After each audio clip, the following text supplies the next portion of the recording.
Dr. Parikh, good evening. Welcome to the show. Let's begin with you. You're in Mumbai, which pretty much like in the first wave of the pandemic has emerged as the epicenter if we go by the number of cases that the city has reported in recent days, and of course overall the Maharashtra situation also being pretty grim.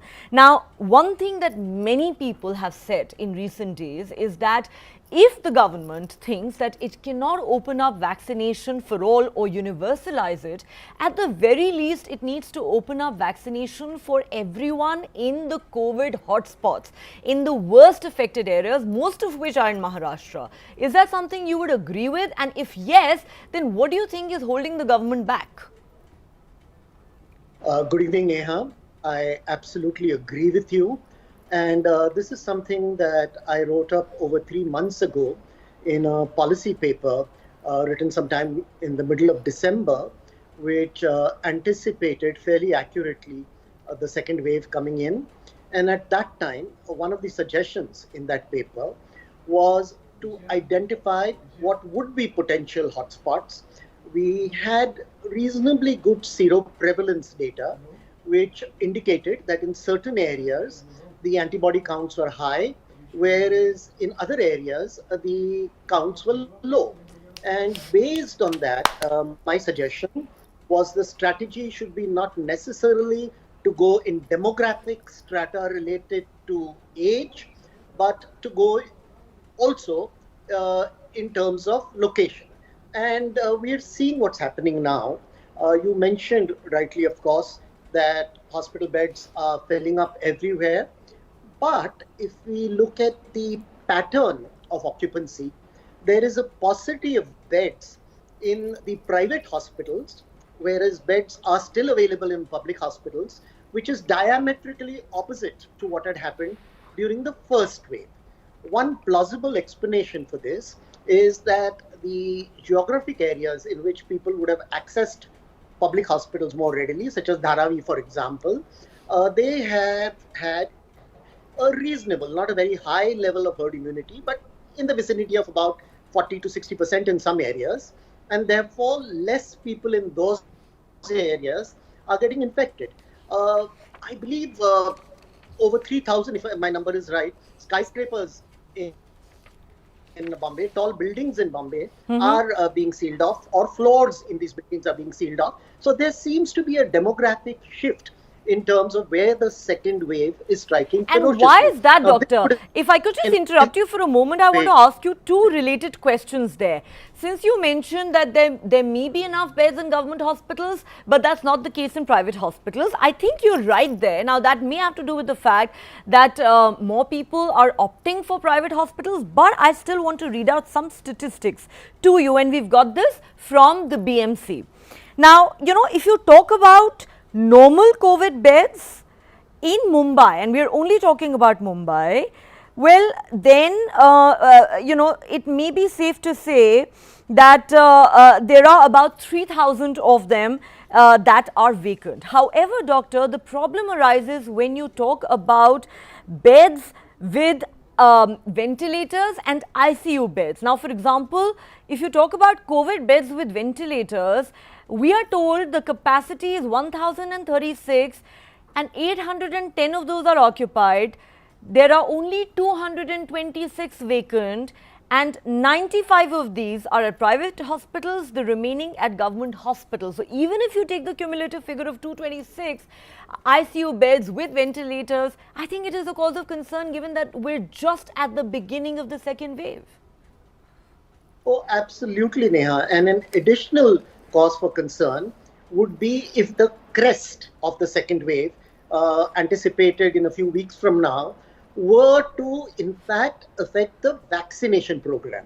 Now, this happened recently in Israel.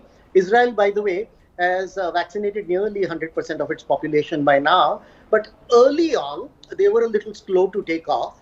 And there came a point where the sites where vaccination was being given were also becoming potential sites for spreading the virus, because the second wave was at its peak. Now, if we are a little slow to react at this point in time, and we open up the vaccination a little too late, then people will rush into these vaccination sites to synchronize with the crest of the second wave.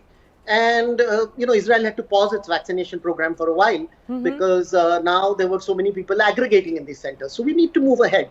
In a nutshell, here, what we need to do is we need to mutate our thinking. We need to mutate our policies as rapidly as the virus is mutating. Okay. We are making changes, but they are a bit too slow relative to the mutations of the virus. Absolutely. And it's interesting you talk about Israel. Israel is actually one country which is leading by example, because as far as I know, every individual in that country has received at least one shot of the vaccine.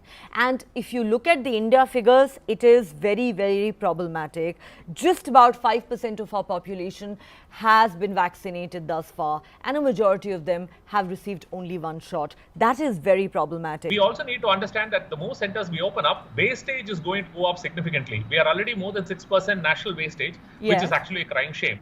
So as we open up more centers, we also have to balance the fact that wastage is going to go up. Well, you believe that there will be more wastage. We've actually had doctors appearing in our shows saying that the more you decentralize and deregulate, the less vaccine wastage you're going to have. So clearly, the medical fraternity is also divided on this issue. But let me go back to Dr. Parikh at this point. Dr. Parikh, I think it is clear to most of us that the government's initial strategy, however well-intentioned it may have been, to reach out to the most vulnerable demographics in terms of age and their health conditions, hasn't really paid the expected dividends, because we've already been hit by the second wave of the virus, of the pandemic. And you've heard some of the others saying it might already be too late for us to even fight the second wave. Now we need to start preparing for the third wave. Therefore, is there a total absence of strategy in place right now? Is that the situation that we are now looking at?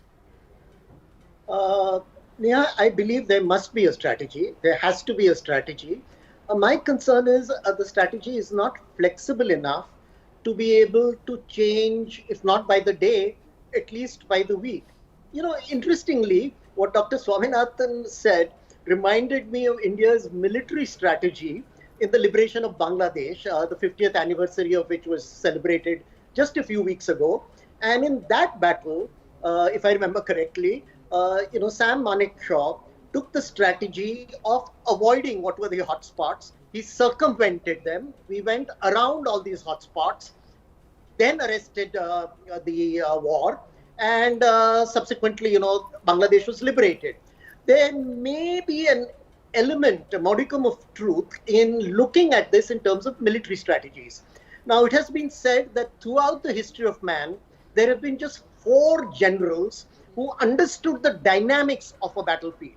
It's very different looking at a battlefield on a map and being there in the dust and the noise and everything else. I agree with you there, Dr. Parikh, but the problem is even the medical fraternity seems to be divided on this. Now, there are some who are saying, please focus on the hotspots. Then there are people like Dr. Swaminathan who says, it may already be too late to vaccinate people in the hotspots. Look at the emerging hotspots or areas before they become hotspots. And yet here, we are squabbling over the definition of a hotspot. Because it all depends on how much testing there is. Therefore, what strategy do we need? There is no clarity. Neha, I was just coming to that because you did raise a very pertinent issue, and that is whether we need to decentralize everything. I do not believe we need to decentralize, and I was coming to that in a minute to give you a point of view, not necessarily the most accurate point of view, but at least one opinion. And what I was leading up to, that Alexander, Julius Caesar, Napoleon, and more recently Rommel understood very well the dynamics of a battlefield, and while they had a plan, they were able to make it very flexible to win battles against all odds. Now, that would not have happened if there were 10 experts weighing in on what the best way to do it is. So yes, we do need centralization so that the decision making is uniform, but within that, we need opinions. But One the suggestion problem again there that I've is, offered sir, earlier. while you're saying that you need a centralization so that, only a certain number of agencies are taking decisions for the entire country, the problem there is that there is no uniformity in the way infections are spreading. And that is why you probably need people who have a better understanding of the ground situation to be now adopt the role of decision makers. And I think that's the entire debate right now.